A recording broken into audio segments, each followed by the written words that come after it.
Council, if you're ready to continue, we may please proceed.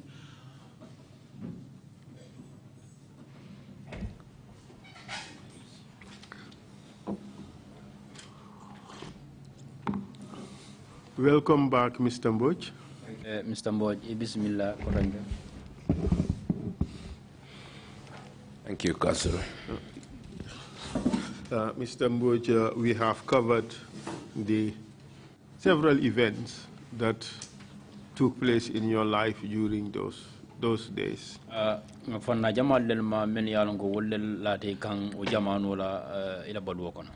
Which you believed were not mere accidents.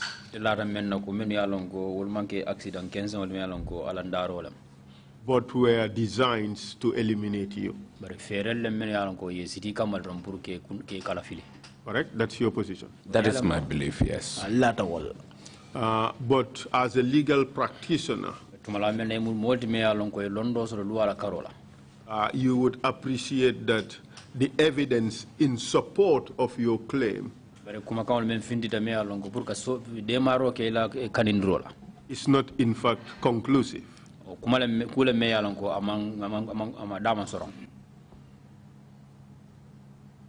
Well, it's purely circumstantial, yes.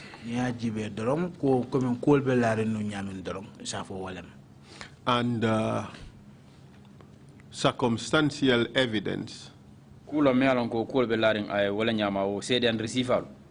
it to be the basis of a positive finding, it has to lead conclusively or compellingly to one conclusion.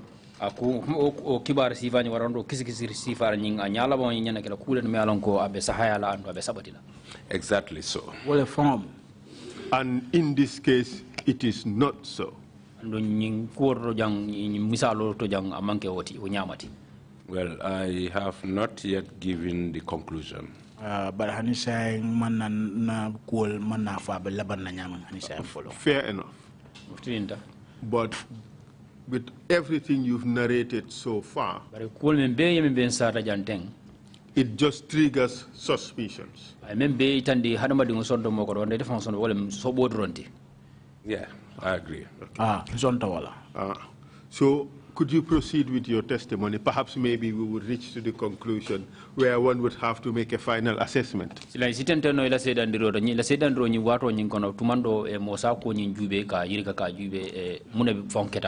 So in August 2016, you had this accident. August 2016, That is correct. Proceed, please. Yes, after escaping from that accident, I moved from my house and I moved to Canifing Estate. Was that a plan or a precautionary safety measure? What I mean by a plan is, was that part of your plans before this accident, or was it done as a result in order to protect yourself?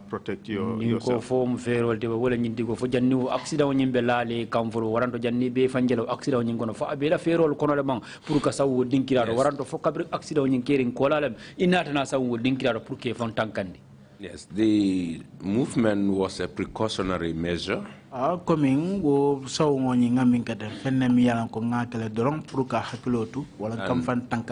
And also because of my inability to drive,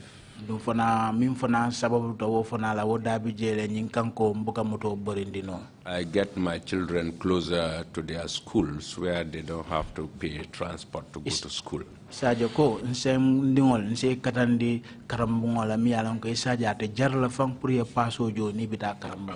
Was it more a convenience measure or was it a safety and security measure? It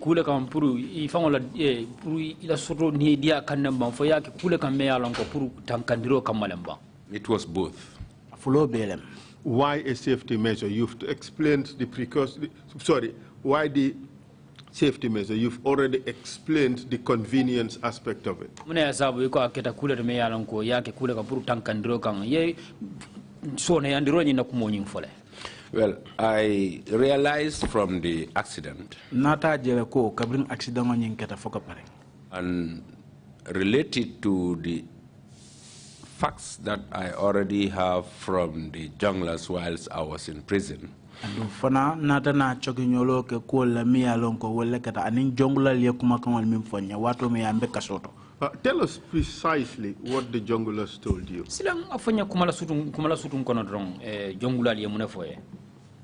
Yes, I can't recollect the name of the particular individuals because all of them come one after the other. Hakilo fonga mombula de nyimmo fonga de miya nyim fonya kadu mim keda no wala nyindi ibe kanale killing.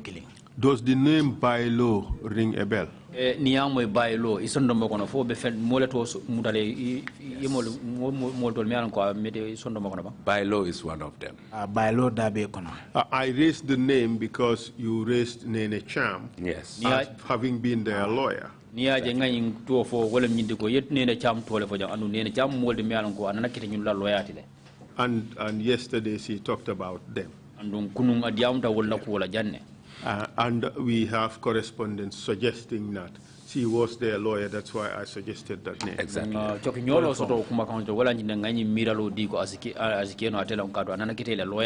But by law has confessed publicly that he was a jungler. By law, yes, he is one of them. I can recall that name very well. What did he tell? What did they tell you? Now, if they have instructions to assassinate anyone, they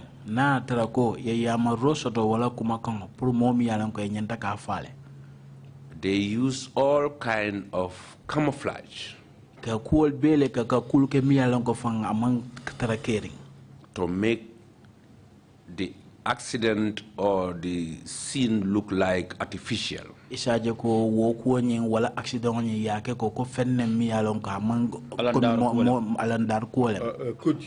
you take that again? To make it look artificial or to make it look like an accident?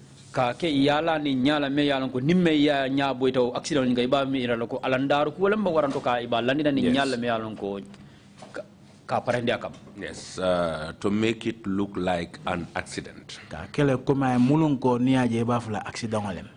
Because I can recall how they narrated the accident of Mr. Fati.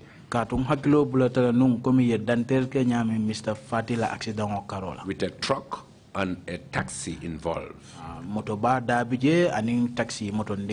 And in this case, in my particular case, this is a truck and a van involved. But I was not sure whether there was a taxi behind me like it was arranged in Mr. Fati's case. There is communication between the driver of the truck and the taxi driver. In which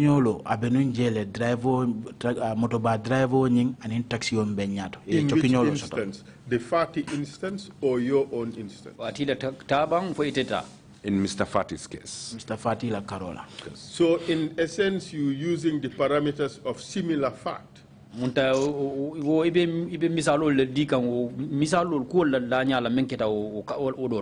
To suggest that what happened in my Fati's case is what actually happened in your case. Yes, exactly, because I cannot confirm a taxi behind me to follow me. But then the van that was ahead of me made a sudden break to force my driver to divert. And then the truck arrived at the same time. Was the truck coming from a different direction? The Exactly from the opposite direction. Wala fomo abotan nang nyatilingol. Mr. Mboge, you would agree that for that plan to work, the truck driver needed to have contemplated motorbike driver ning abe sula la ning fero la mialon ko nyanna sumannale needed to have known nyanna jarta pour aya long that your driver ko itela driver would swerve ba bulo faylale in the direction fannala in which the truck was coming from. damen yalon ko moto babina ko fannal Correct? onya. Yes, this is, you can make a simple conclusion out of that. Because, okay, proceed, yeah, because the scene of the accident is a school or schools. And there are so many school-going children on the highway. So you can obviously conclude that when you brake suddenly in front of my vehicle, I cannot go on the right. That's on the side of the traffic. You can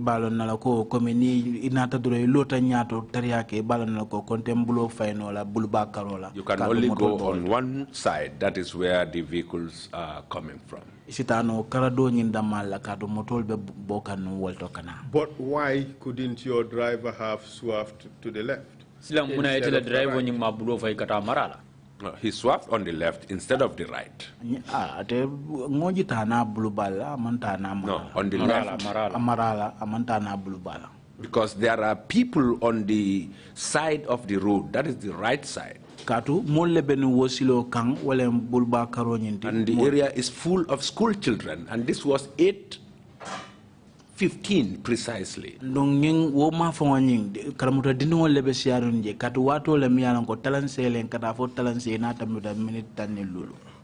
I raise these issues, Mr. Mboge, for the purposes of the assessment of the conclusion you are inviting the Commission to draw.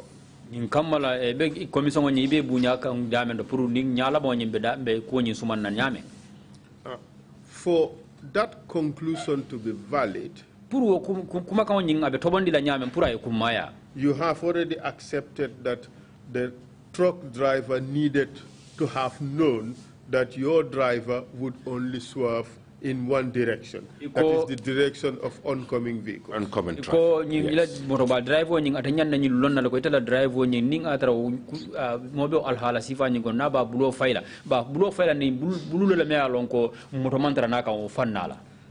The other issue is that they needed to have known that your driver could not stop. So his only option would be to swerve. And to swerve in the direction of oncoming vehicles.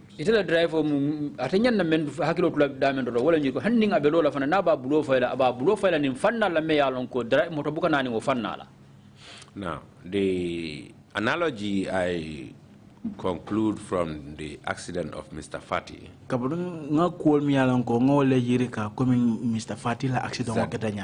there is a taxi that they were driving behind him.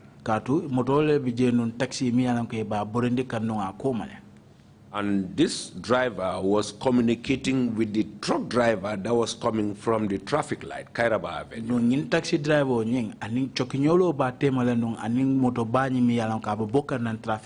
And they are giving him the calculation of the distance between the junction and their location.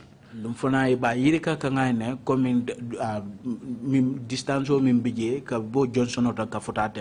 to the extent that the truck arrived with Mr. Fati's truck vehicle at the same time at the junction. Mr. Fati la moto anin trogo ni natana benkak Johnson of Kotu Johnson. I appreciate that all this can happen. I appreciate that for that to work effectively, there needs to be teamwork by various parties. Ni ajango fo nyin kusi fanya puru ay ke kut fere me yalon ko be tamala nyanna abe kala kulte me yalon ko mo jamal ba ko nyin ko ba ko nyin tamandi kan hakilo kan nyokan. But for now, let's focus on your own case. Silanga nyatin ita fangola ko la yemen taki. And the facts around it. Andin ko nyin lata nyamen ay an abe ko nyin be me ya murmuru an lata nyamen. This is very significant because the commission would have to determine your victimization. Nyin ko kumata bagale katun commission nyin fay si futa ko nyin dandulato ya jube itala ko nyin ibulata nyin ko nyin kono nyamen. And that would have important consequences. Andung abina ku kumma bale soro me alonko abina kala kole ya ku kumma len me alonko bina futa la dandulato. So pardon me to interrogate this issue a little bit. Silo dinna be yam fo dan le bulu puru ngani ni ngaro ke nyin ko to domande.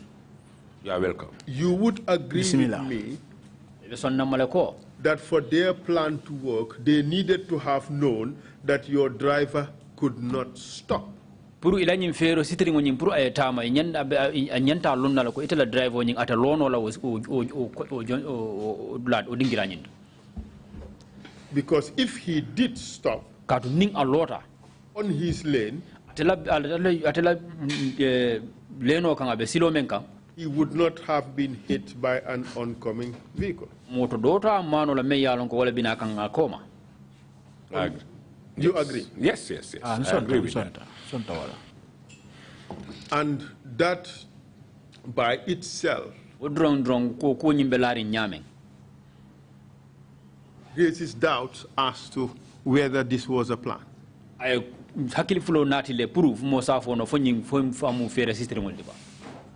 All right. I will agree with you also to an extent. And you would also agree with me for us to use circumstantial evidence.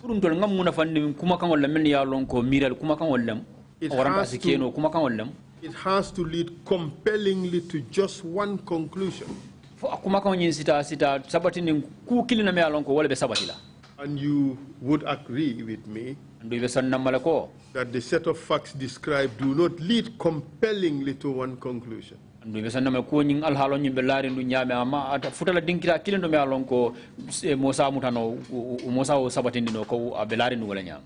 of this loophole that has just been identified,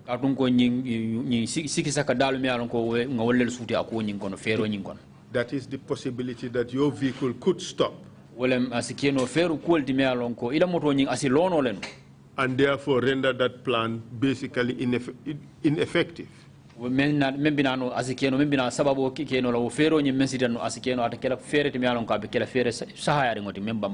you agree with that?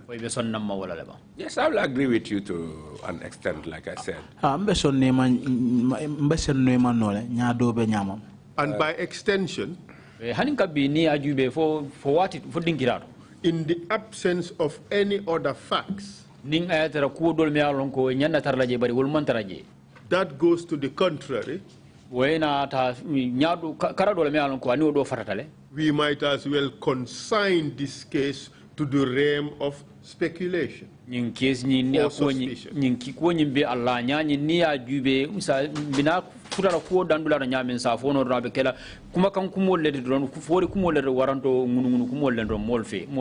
You agree? Well, for that I will not agree. This is simply because the officer, I believe, who has been monitoring me, just before you answer, my statement is, in the absence of any other facts that go to the contrary,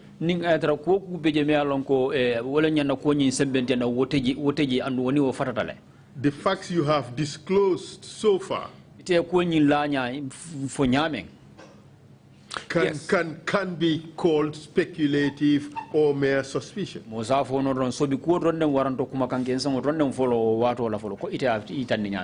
the absence of other facts.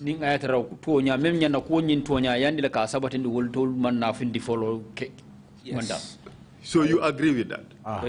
To an extent, not conclusively. So do you have any other facts which will remove this from the realm of speculation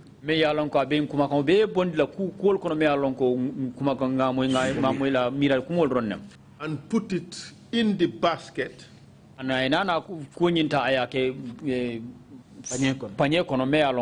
of a veritable attempt on your life?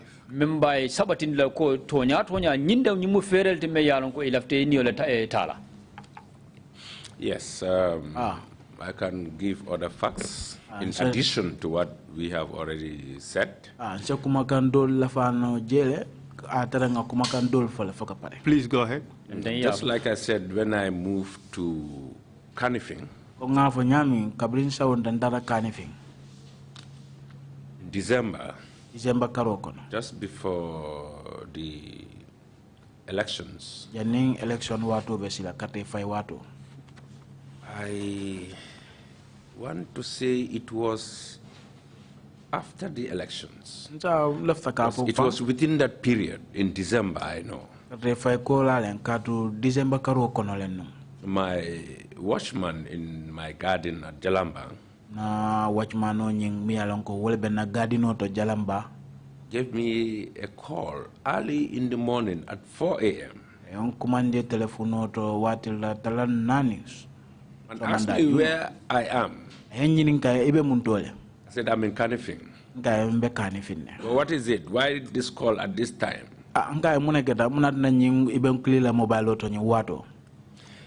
Said the people who came here are looking for you. If those people see you, he is afraid of the consequence. And he said I should leave the country immediately. I said, but why? Said the way they are dressed and their vehicle shows that they are officers. He cannot recognize any of them. They are all wearing face masks. And the same morning, did he say whether they were carrying anything? No, he didn't go to that extent. But the boys, where they passed at 2 a.m. on the way to my compound, they found them on the highway brewing attire. Asked for my compound. But the way they saw them dressed also, they immediately sensed some danger. Said they don't know my house. So which means they went on searching that night on their own.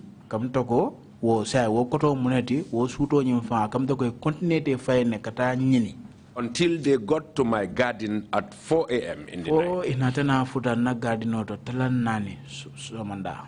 And early in the morning, my watchman went to my house, told my family that I should leave the country. And they all started calling my mom, my dad, my sisters, and everyone.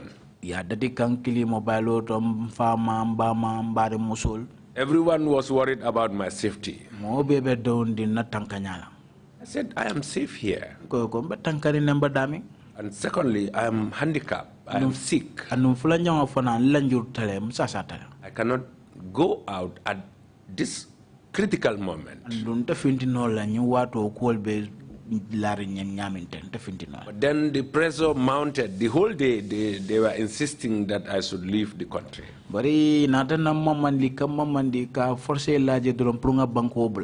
And the only way I could calm them down was to agree to their request.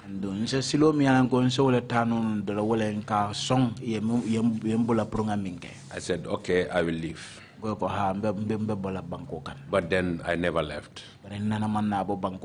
I stayed in Kanifing, locked my gate, locked my veranda, locked my door, and locked everywhere. And I bought enough foodstuff to serve me for 2 weeks. And that coincided with the impasse until the former president eventually left the country and I was free to go out.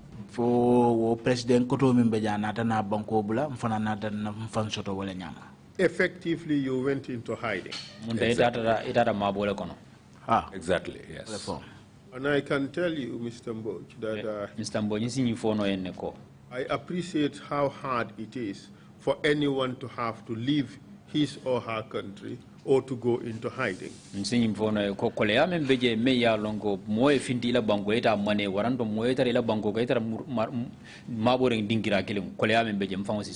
By reason of fear of these security forces that are entrusted with your own security. But you would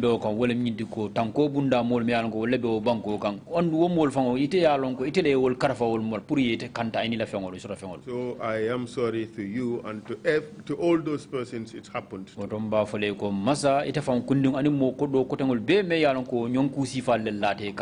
But you would also agree that the two incidents could be just separate and may not have any direct connection. Do you agree? Well, I will not agree to that suggestion because I see it as a continuation of the act after the accident where I still escaped from the accident. Ebe continue kanne ka kenna sekatuma kabru wato na accident nyinketa fa banda ebe continue kan ku kilingo nyine nom. But you would agree that continuation you're talking about, the weakness in that argument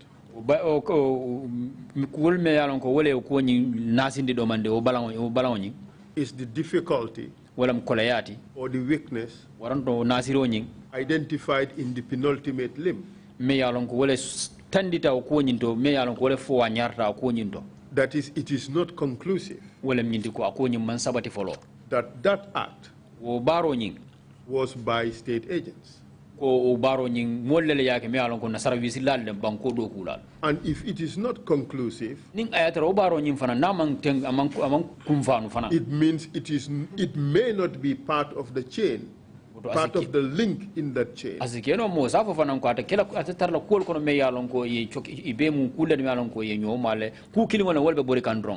You agree? Sorry to say, but I cannot agree with that. This is... we would leave it at that. I think the Commission would have enough to be able to make an assessment of the facts in order to determine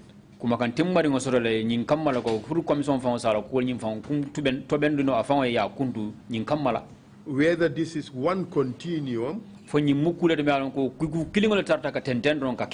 or that there may have been a break in the chain.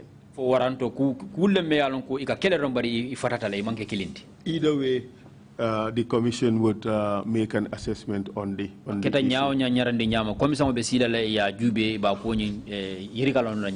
and would decide one way or the other. But in 2006, you did say that you did say that you met Bailo and others in prison. In 2006, in which capacity? As counsel, visiting?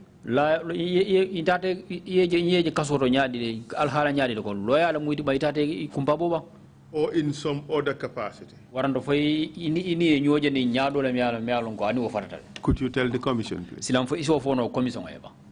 Yeah, this was in 2010, not 2006. 2010 2006. Pardon me, that was a slip when I mentioned 2006. Yes. This was after my arrest by the same regime.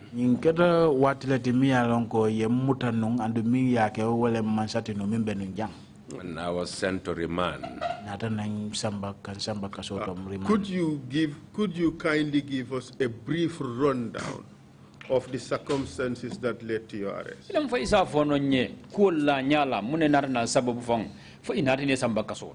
Very briefly. Briefly, I defended about 10 or more cases. All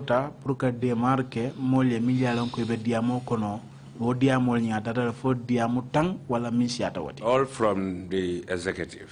That is victims of circumstances. I'm sorry, they were not victims of circumstances. They were either a victim of some nefarious activity by the state, or they were victims of their own misconduct. So, which is it?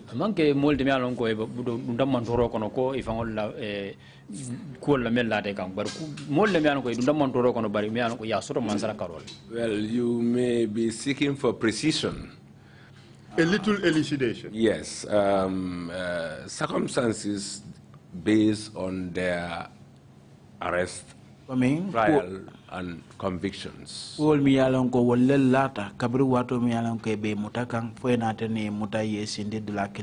And I myself now became a victim of the same abuse of rights. Again, you claiming victimhood, victimization.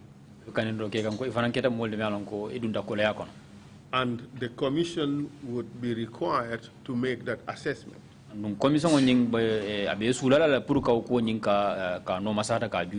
Which would implicate having to know the basic facts in order to be able to assess whether this person qualifies as a victim under the circumstances that have been described.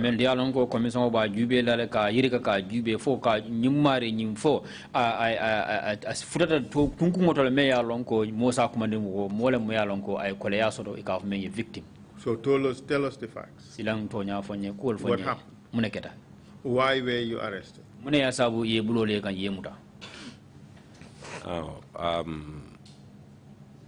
This was after the second treason trial, the first one being the Bunja Dabo case in 2006 to 7.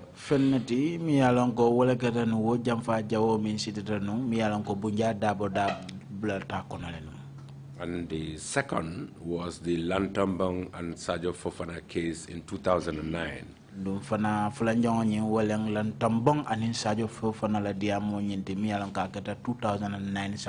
Were you part of the defense team in the Lantambong case?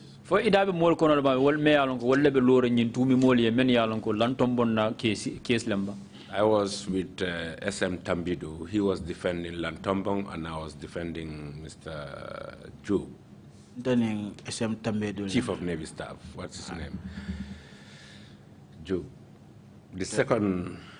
Sajo Fofana. Yes. I was representing Mr. Fofana in the case. Good. So, and then after they were convicted, of course. So what happened to you? Well, I was representing a client. I can say pro bono. And after preparing all his papers for him, I called him for him to come and sign. Because he has a power of attorney from his father, who is an old man. kitio nyanta kelate se lono a fama en to yala wo kayto de data arkato wato ya tara fama mo ke baltino ak total. He was, according to him, he was all the way in Tujereng. Ako wato atebenu fo Tujereng. And he is on a contract. Wato ya tado ku bichola. And he cannot leave that job to come to the court to come and sign his affidavit. Kang atebula no wodo ku bichomi ya diala kabona woto kanakiti dulato pruko wo kaito nyenta ka sign. He said his father is illiterate. And he doesn't sign his thumbprints.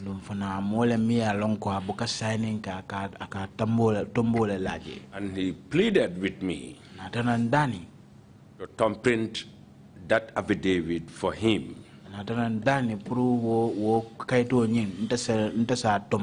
Because of the urgency of the case, he wanted filed as soon as possible. I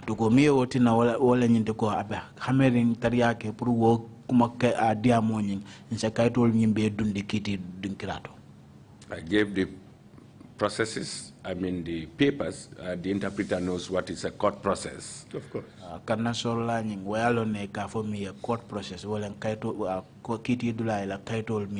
To my clerks to go and file. So natana di naklago la praeta dundi kiti dulato. I did not even tell them to thumbprint it. Ma fue fang puri ye tombo kala. I wanted it filed without a thumbprint. Dafta nunga dundi kiti dinkirato ya tere man tampo laka. But when they got to the commissioner for oaths, then Mr. Sambu, bari watu biya lonko ifutata mo miya lonko wokaitol nying wala nyanda ka fasa kala signo keje he ka said Mr. Sambu the affidavit is not signed, so I think it was filed already. He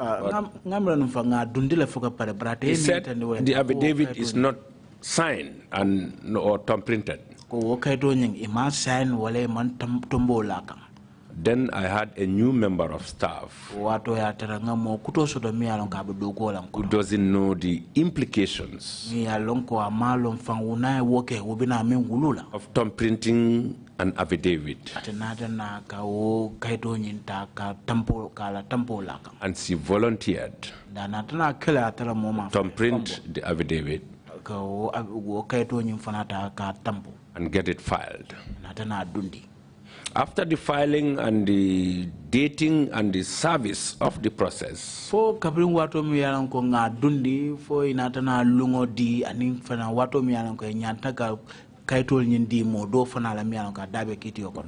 same client who pleaded with me to sign and file it on his behalf turned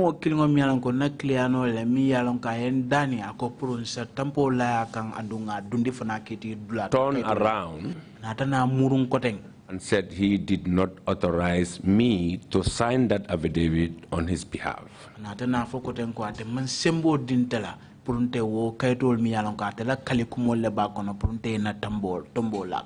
He insisted on withdrawing the application before the court.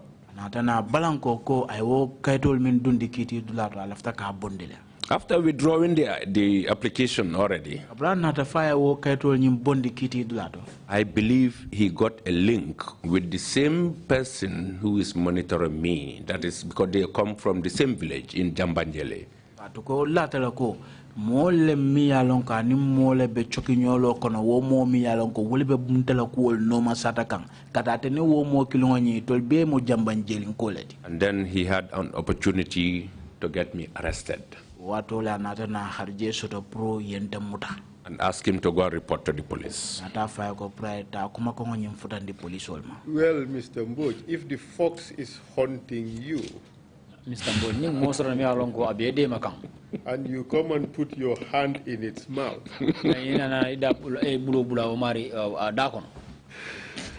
how would you feel if you are bitten by the fox? You called for it, didn't you? Yes. To an extent, yes. If you can anticipate that this client will come back and say he did not do, instruct you to do that. Ninata cool be yiri kayajibe kumi nyimo kilmo mi anaklia no la murra la koma la koten kanafako atema wo yamago nyimbi. But with all due respect, Mr. Mboge, we have to call a spade a spade. Let's agree that you are, let's take it for granted that you are being haunted. They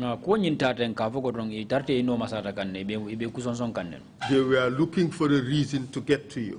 You knew this fact. That is correct. Now let's come to the affidavit. You knew it was irregular to file a purported affidavit because it would not be an affidavit without the signature. I am aware of that. And this is why. Let me come. And obviously, you knew when you gave it to your staff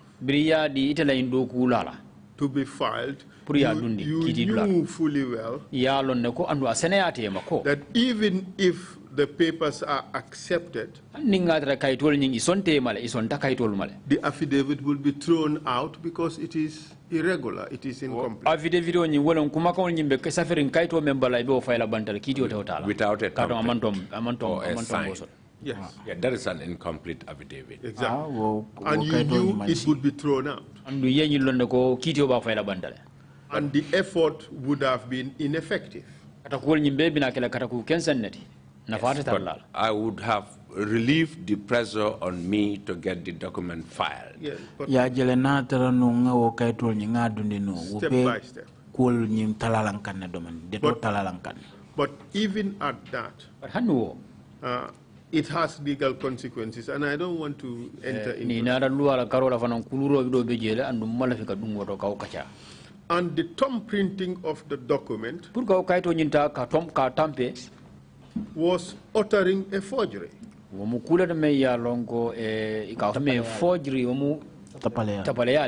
Just looking at it at the strict interpretation of the law, that is uttering a forged document.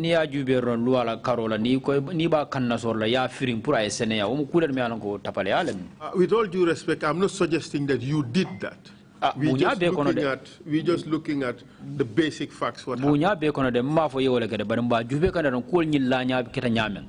If it was done by your clerk, it was uttering a false document. You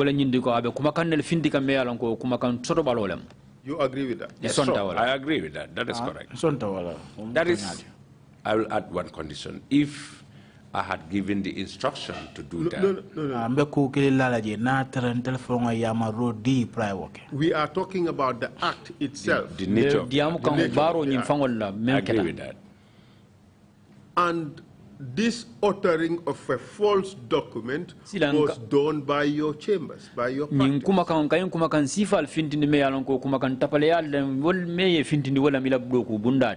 And that is why I took responsibility for it. Exactly. So having taken responsibility for it, you have taken responsibility for a crime. Knowingly, yes. Consciously. No, but it is consciously. No. Okay, we will come to that. Right. These documents were filed, correct? Sorry, yes. And there would be returns to your office. Yes, that's correct. And as counsel, it is your responsibility to examine your returns. To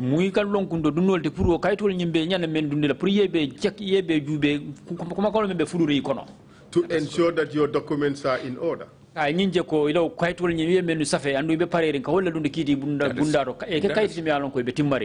is right. And with due diligence, you would have seen that your office uttered a false document. Yeah.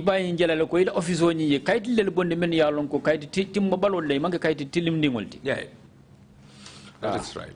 And with that, you would have been responsible for that, for the uttering of the document. Wakang itele ba lonkuto duno nyintala pour ka kayti bande me yalan ko amanke kayti sahayare ngol te amanke kayti timmare ngol. I took responsibility for that.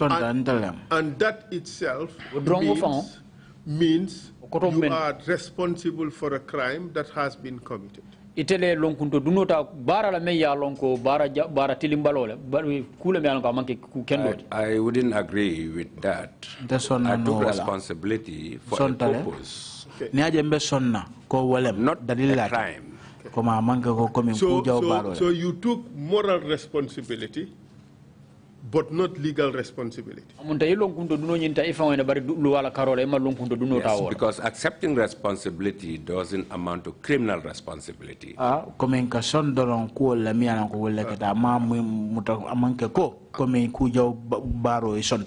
will not get into a legal debate on that.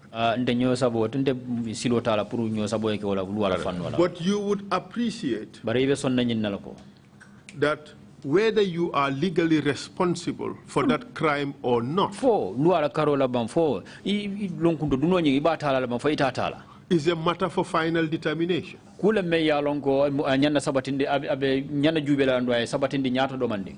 all the issues in view of the evidence. To see whether you have a defense or not. And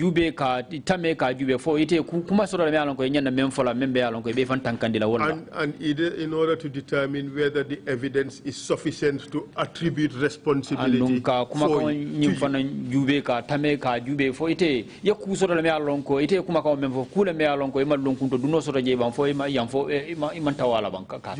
agree that would be a matter for final determination.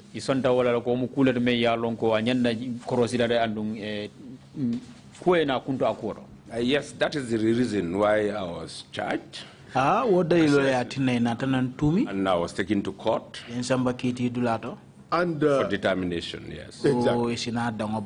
So therefore, these intermediary steps of investigating you and charging you were regular. That is what was expected. Well, this was not a case that was investigated.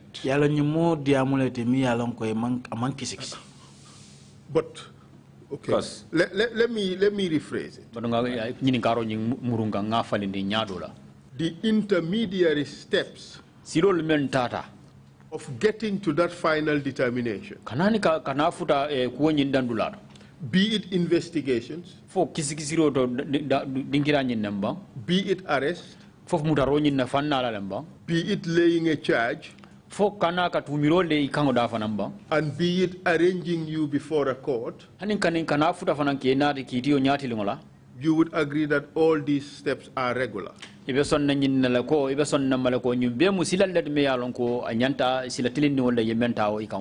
And are expected. I can say they are expected, but not regular.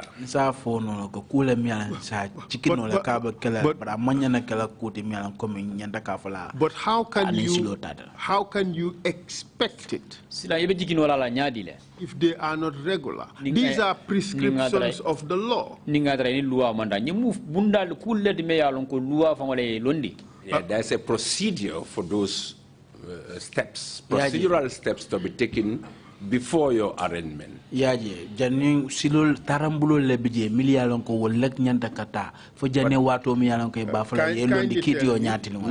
in this case. Kindly tell me what are the steps. When the complainant gave his complaint to the police, I was summoned in his absence on a Thursday. The next day, I was before the court. In the morning. But Mr. Mboge, you would agree with me, all the things you have said point more to the efficiency of the wheel of justice than to an abnormality in the process.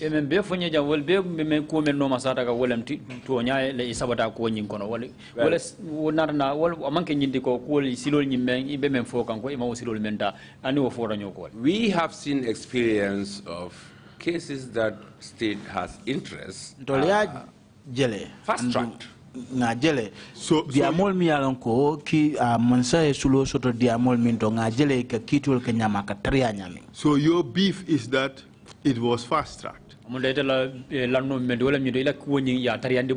that is in fact what we all crave for. That in the justice system, everything works so fast, so effectively. That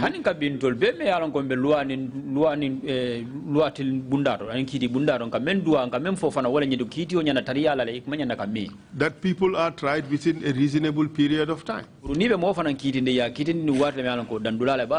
People are tried within weeks in which after the criminal conduct has been disclosed instead of years. So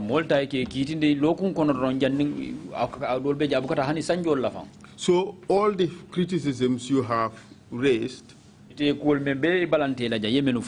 are not in fact procedural errors. You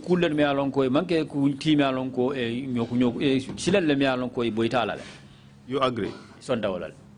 Yeah, you have not finished because when I was arraigned for a matter which is not an arson, not a treason, an offense that is a bailable offense, and then from your arraignment, you were remanded in custody straight away and denied the right to bail. That was not what is expected and contemplated of a lawyer. But there are other circumstances leading to that, which I have not explained. Okay, we would come to those. Yes. So let's take it step by step. Let's first talk about the arrest. Was the arrest lawful? And be careful, your pupils are here. So it's your responsibility to teach them the practice of the law. So tell us whether the arrest was lawful.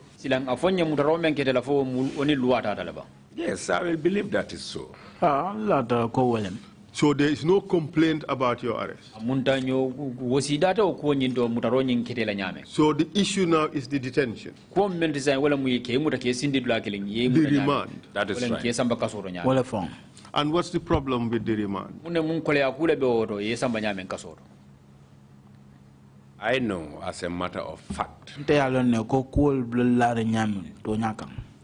that my arrest came shortly after the case of Moses Richards. No.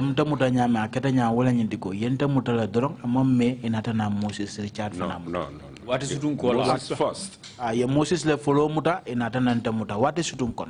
And then when the GBA, that's the Bar Association, called an emergency meeting,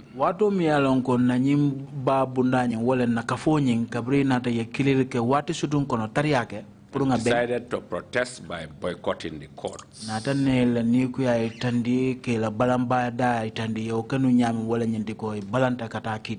disagreed with that. And I said no. And I suggested the procedure for impeachment of the president. Of course.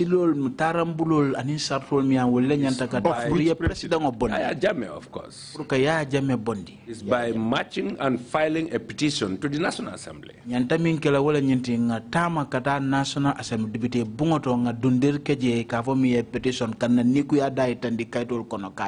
And I said this with a caution that we have informers in our midst. And I'm saying this, and I know the next day it will be at the State House. Are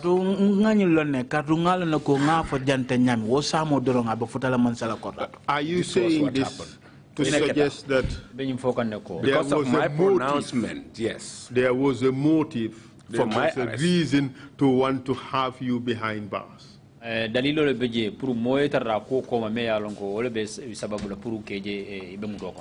Certainly, that is not all. I have other daring challenges that I don't think anyone can dare to. amanke woda mati kul kata na mi yalon ko kata ku balete mi yalon ko mamira moba hanyela ko ku sifa fonta. But you have no evidence to suggest that Yaya Jammeh put you in jail because you said that. You only suspect. It's not a suspicion. This is a matter of fact. This is a time when the trial magistrate, we all know, was a Nigerian. DPP then called Mikhailo. Is also a Nigerian. And we all know this is a case that can be prosecuted by the police. But do you agree that the IGP prosecutes a case on the fiat of the Attorney General? IGP police la fanna le case le kitinde me ya lonko ikanne me ya lonko akabo Attorney General lebu. I would say yes, matters that the state has no interest. That is basically the law. Whether interest or no interest, the prosecutorial authority is vested in the DPP under the supervision of the Attorney General. That is correct. That is the law.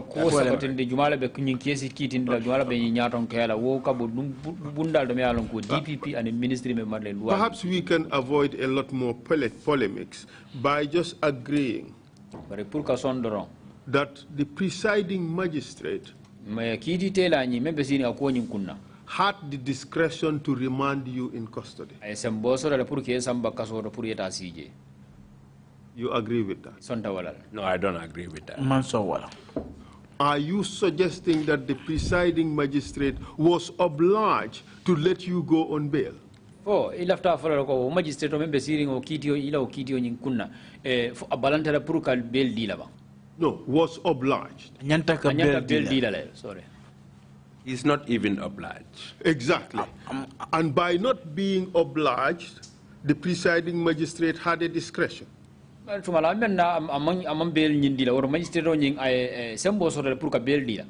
had no discretion under the Constitution. Bail is a constitutional right under. It's a constitutional right under the Constitution, but it is discretional under the CPC, criminal procedure. But this is precisely what I have just said. No, the Constitution supersedes the CPC, and that makes it a right. It's a fundamental right, and not a discretion. So that's where I disagree with. Okay, let's do it this way. Sorry, the interpreter is not following me. Yes, sorry. That was a bit too legalistic. Maybe yes. That's the reason why they got lost. Yes. But let's do it this way. Mr. Mboge. Yes. You agree that bail is not an absolute right. It's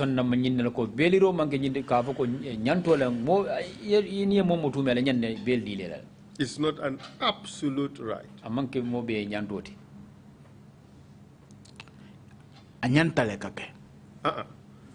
not. It's not an absolute right. I know you're thinking, Mr. Mboge, but it's not such a difficult question.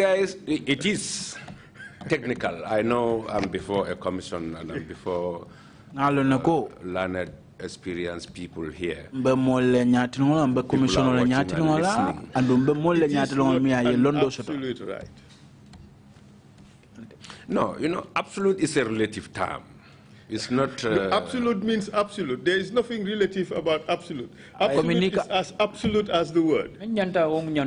Because the reason why I don't want to agree with that is because under the CPC,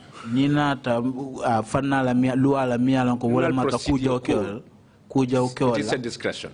And there it is not absolute. But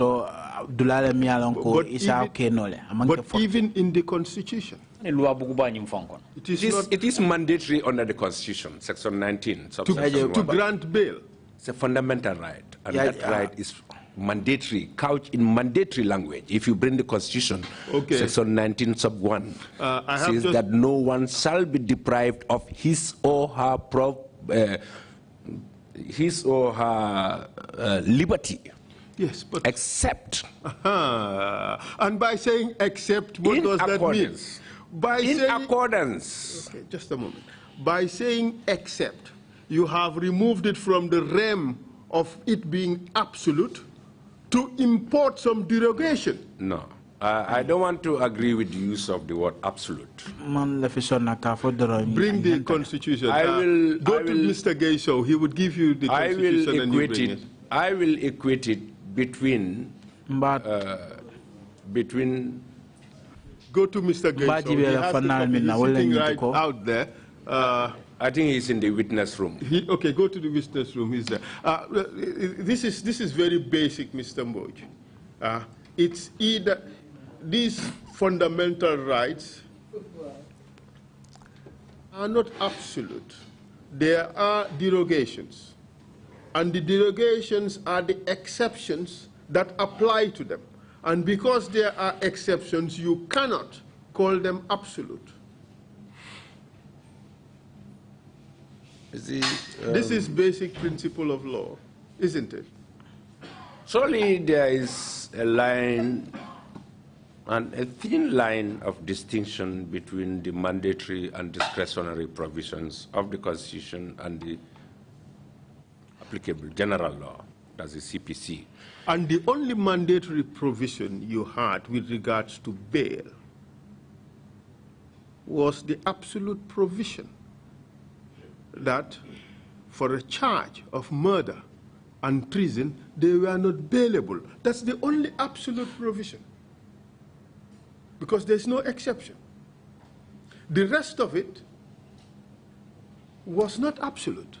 The rest of it was based on the discretion of the judge after evaluating all the evidence to satisfy the judge that this person is not a flight risk and that this person would not tamper with the evidence if he or she were to be released. Those are the only two conditions in which a judge is judiciously able to deny bail.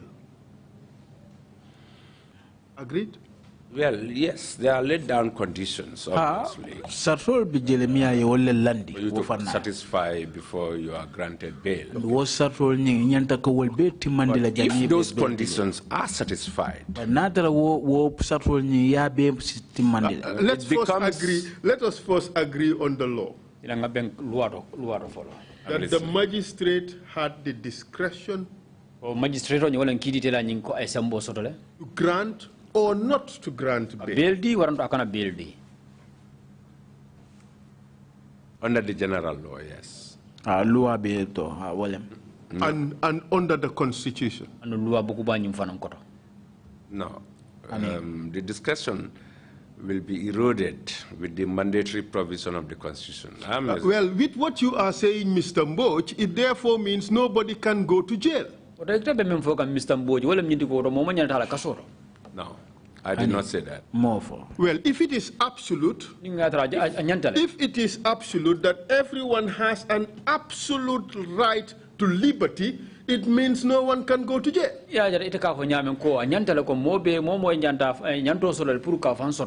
you build in the exception, except where the person is lawfully convicted by a court and sentenced to a term of imprisonment, then you create the exception for a person to go to jail. Here is the Constitution. Look at Section 19, personal right to liberty, and read it. I'm familiar with this section. But I am not so familiar with this section because I haven't read the Constitution for the longest time. But I can tell you with 100 degrees of certainty that there is no law that would give an absolute protection for the right to liberty. I can tell you that. If you look take a look at it. If you look at the language... Just take a look at it and read it. That's what I'm saying. If you look at the language of Section 19, just read it out. Okay. Every person shall have the right to liberty and security. No one shall be shall be subjected to arbitrary arrest and detention. Arbitrary arrest. So let's underline arbitrary. Arrest and detention. And what does that mean? No one shall be subject to unlawful arrest and detention. Yes. And that means anybody could be subjected to lawful arrest and detention. Your arrest was lawful, you accepted. I agree.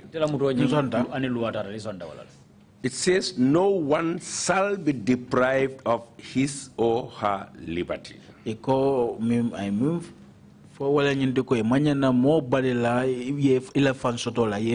is unlawfully. Unlawfully. This is the third time that the word shall is used in section 19.1. The third time it says shall, which is mandatory. We all know that. Mr. Mboge, you are putting emphasis on the wrong word. It is not about the shall. Exceptions are there. Exactly. Exceptions are there. I agree. If you satisfy those conditions, it becomes mandatory. I'm not comfortable with the use of absolute, because no right is absolute. Exactly. I agree with that. There is no right which is absolute. The issue is between whether it is a discretionary right or it is a mandatory right. Yes, but if you satisfy the conditions, then it is mandatory. But no. If it is discretionary, it implies that it is not mandatory. It's simple semantics. There are two different languages when it comes to the right to bail. We have the CPC, which makes it mandatory, and I am saying that the Constitution makes it mandatory. Mandatory for what? If you satisfy the requirements laid down for your bail, for the granting of bail, it is mandatory. You will be refused bail only if you are a flight risk, you will interfere with the witnesses, or something of that sort. Yes. Yes, then you are not, that is where the discretion comes in. But this is what I have been saying all the time. Yes. Okay? The magistrate had a discretion, right? Magistrate on your to grant or not to grant bail. Baildi or not baildi. All right, and the discretion was to be exercised judiciously. And the judicious consideration was flight risk, tampering with witnesses, or tampering with evidence. I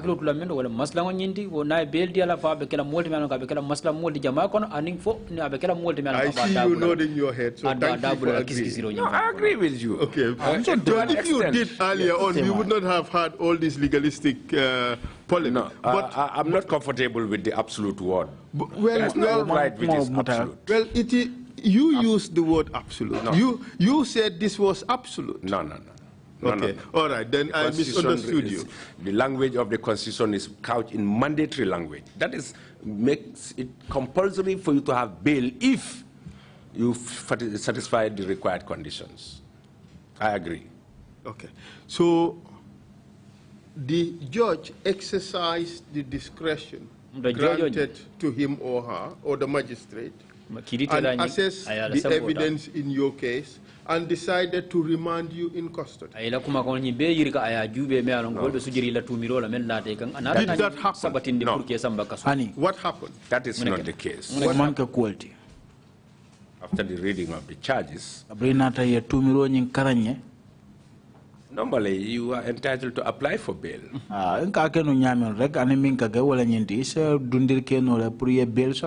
was not given the opportunity to apply for my bail. You would agree with me that there is no law which says that immediately upon your arraignment, the presiding judge or magistrate shall give you the opportunity to immediately apply for bail.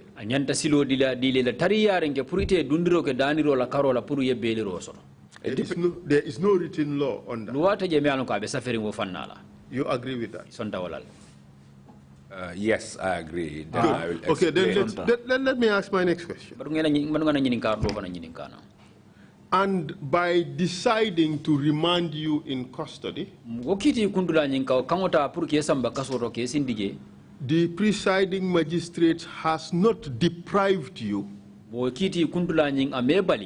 of the possibility to apply for bail. You agree? No, I don't agree with that. Did you apply for bail at any stage? I did not. But wasn't that a matter of choice? It's not a choice, but a right. What I'm trying to explain, if the matter is proceeding to trial on the same day the charge is read,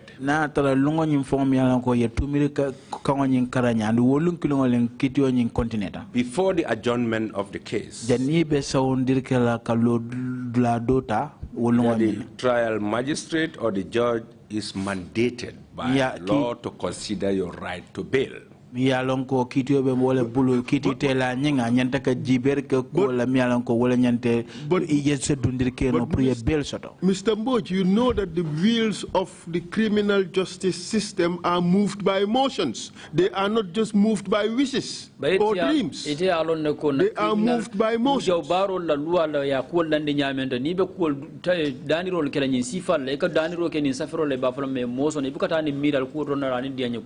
Is that not the case?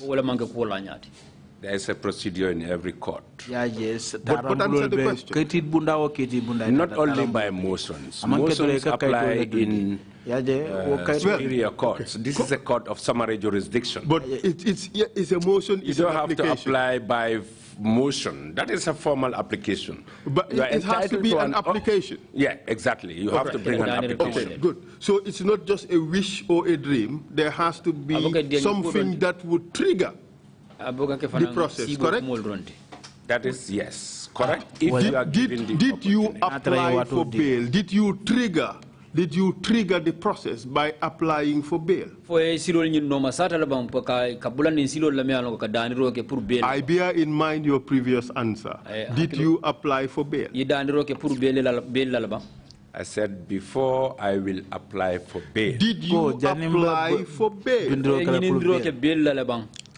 Just answer that question. Did you apply for bail? There is a procedure in court. Just answer the question. I was not given the opportunity to apply for bail.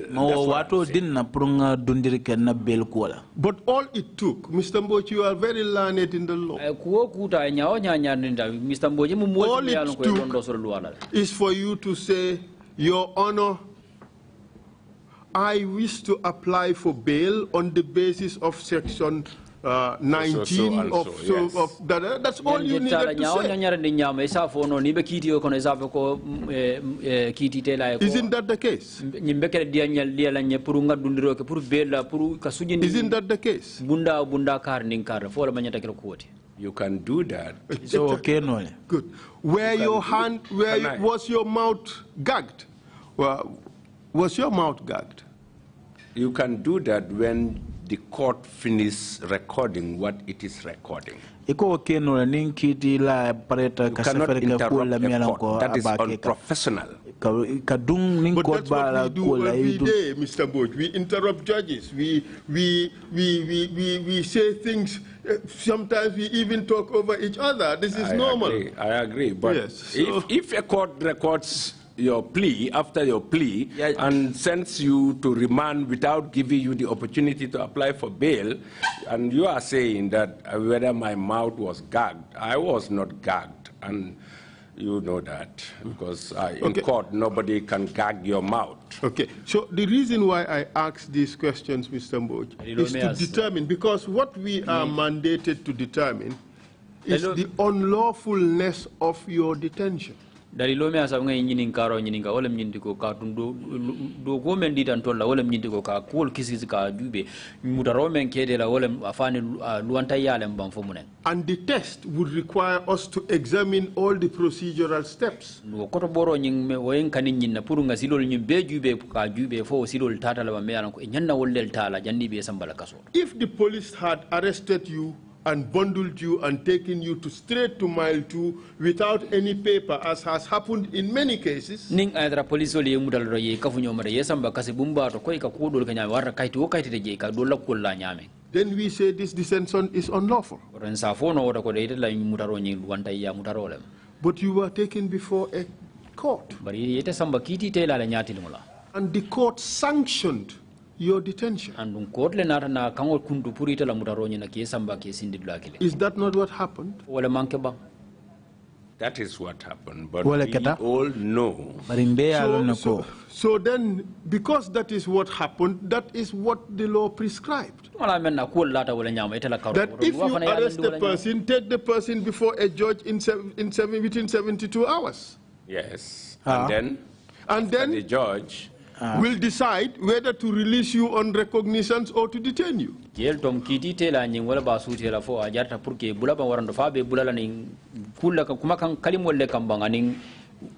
whether the judge was right in the considerations or wrong does not mean that your detention was unlawful. The mere fact that the judge considered the issues and arrived at the decision whether to release you or not rendered it lawful. The judge could have made a mistake in the application of the law, but that is a matter for appeal. On this particular occasion, Mr. Mboge, it looks like it was regular.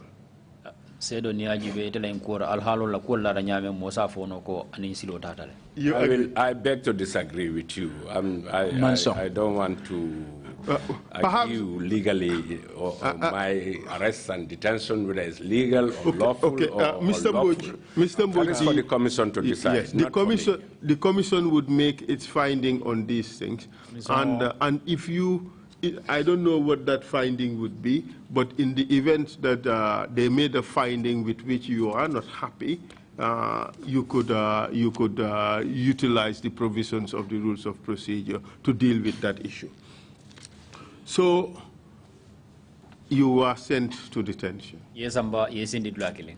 Whether lawfully or unlawfully. What happened next? We will indicate to you that it was just a kangaroo court.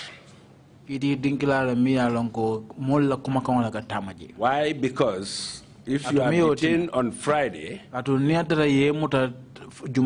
Monday you are supposed to appear in court. And before you appear in court, you are already granted bail. Is that a court? That's how the court works. As a lawyer, we all know that before you are granted bail, you have to stand before the court. But even if you impugn that decision, what you are impugning is the release and not the detention. Even the detention is wrongful. As far as I am concerned. Your difficulty, Mr. Mboge, is to pinpoint a legal reason which would be the ground to base a finding that the detention was unlawful. What I'm saying before this honorable commission is that not only the detention, even the arrest, the detention, the prosecution is all politically orchestrated. Commission bunyari ngo nyati ngola wala nyintiko na muto ani wadom na yensen samba kiti dinkrat ni abeji be fenne mialan ko political le dabula takon. And that may very well be true. That is what I'm saying. Yes, but the fact that it may have been politically motivated, does not mean that the process was unlawful. You agree with that? No, I don't agree, because you can use the due process of the law to abuse the same process. And that has been the order of the day. The law is being used to abuse people's rights. And that is what happened. What I can agree with, in your case, is the executive had a beef with you, and you gave the executive an opportunity to deal with you, and they used the law to deal with you, to produce a consequence that you did not wish for yourself. But that does not mean that the process was unlawful. Well,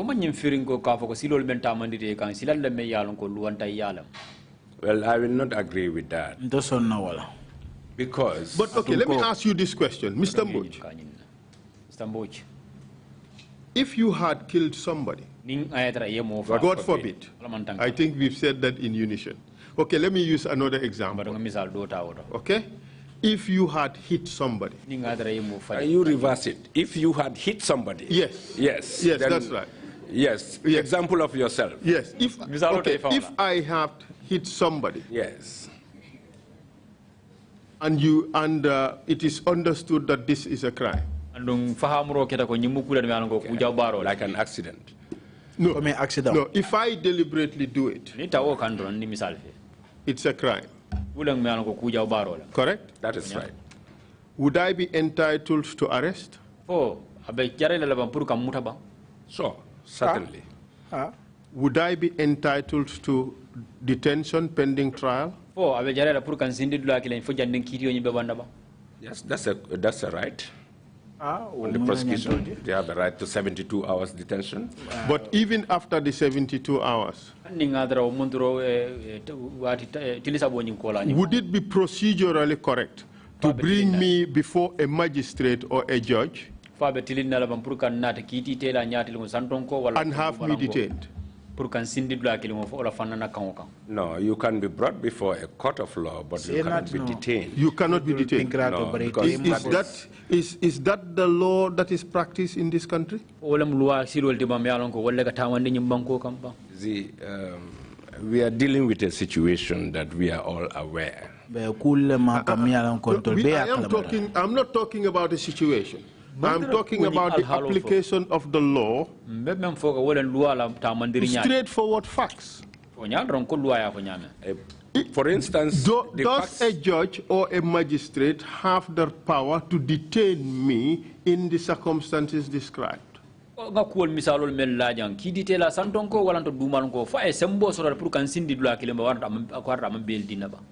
If it is a misdemeanor and it is a bailable offense, you are entitled to bail.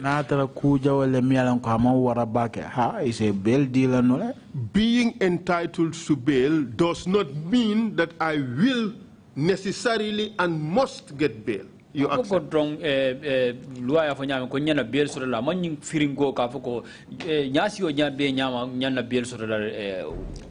It means I may or may not get bail. Correct? It depends on the facts. Exactly. So it depends on the facts. And since... Just a minute.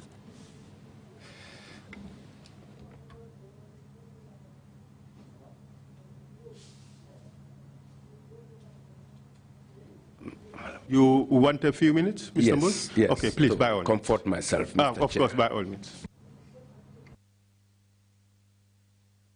Perhaps, Mr. Chair, we could just take the break now, the lunch break. Yes, we take the lunch break. Continuing with him? When we come back, I will take only 20 minutes with him, and then we'll finish. 20 minutes or 10 minutes? 20 minutes at most.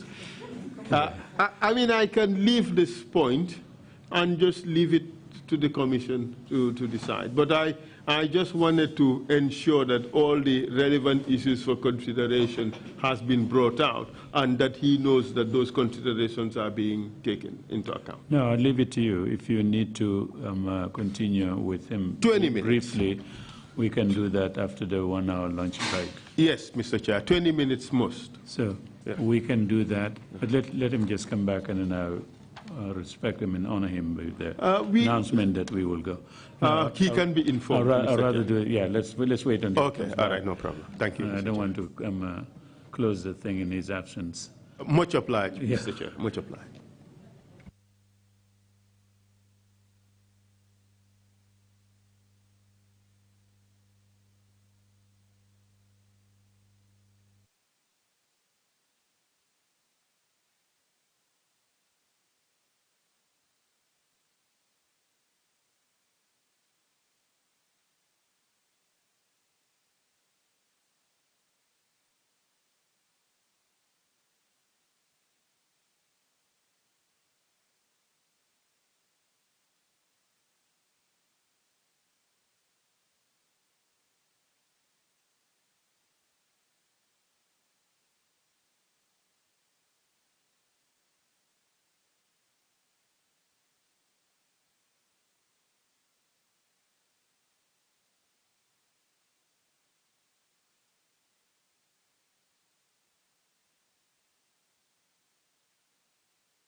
I'm sorry about that, Mr. No Chairman. problem at all. It's call of nature.